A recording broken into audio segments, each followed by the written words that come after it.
More important maybe to the McCain campaign are these battleground state polls. And if we can put those up, while we have the vote here, if we can put these battleground polls up, it really is surprising to me that in Colorado, which George Bush won in 2004 by almost 5 percentage points, Barack Obama is up by 5.4. And then even more surprising is that in Virginia now that President Bush won by 8 percentage points in 04, Britt, that now Barack Obama has a 1.8 percentage point lead according to Real Clear Politics.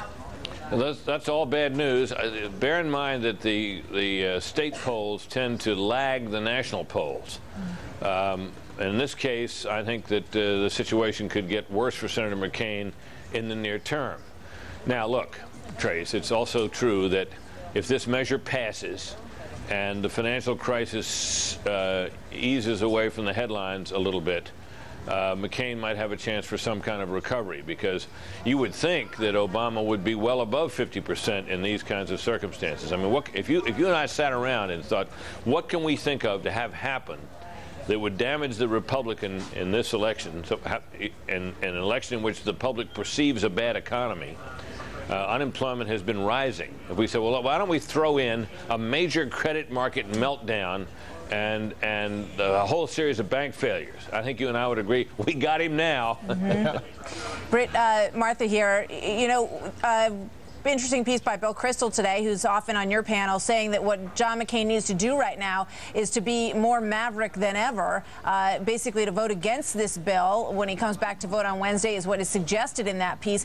Is there any indication, you know, from the reporting that he is planning to do that? Well, I don't think. Look, I think Bill Kristol is one of the smartest and most thoughtful people out there, but I don't agree with him at all on that. Look, John McCain is a guy who says country first. And this is the kind of tough vote where it might be popular in some quarters to vote no, and if he voted no now, it would clearly be against his convictions. He's already said that something major like this is necessary. He's already had, it seems, some impact on the final product. There are provisions in this bill that he, who was aligned with the House Republicans, have succeeded in getting rid of. So he's helped shape this bill. For him to vote no now, I think, would do him terrible harm. Now, he's got to stand up and be counted on this and make the argument that he was making today, that Barack Obama ended up being a mere bystander. Yeah. And I'm not sure that's going to do it. Right. But I think that's better than trying to defeat the thing with all the potential consequences of that. I don't see how that he could gain from that. I think you're watching this, Britt, but now the vote is behind 139 to 137. So, I mean, this thing's a dead heat.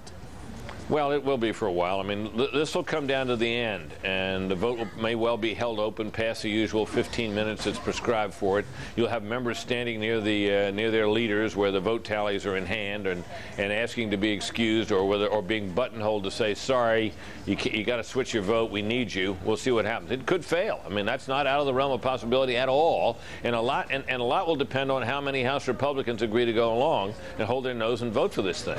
But before I let you go, I want to ask you one question about Sarah Palin. A lot of focus on her, and the word is that the big guns within the McCain campaign are now diverting their attention to her, and there's a lot of pressure out there to let Sarah Palin be Sarah Palin. What's your feel for all that? Well, she hadn't had a good couple of weeks, but I don't think that in the end, I think her positive effect on the McCain campaign stands, and that is that she energized the Republican base and gave hope to a Republican base that was pretty demoralized and not very excited about John McCain.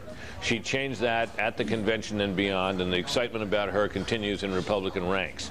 That is the main contribution she makes to the McCain campaign, and I think that remains relatively undiminished. The idea that she was going to win over a lot of Hillary voters, I always thought was a little pie in the sky. She might get some, and it wouldn't hurt if she had a good performance, but vice presidents and vice presidential debate don't have a lot of history of vice presidential candidates, and vice presidential candidate debates do not have a lot of history of having much effect on the outcome of presidential elections.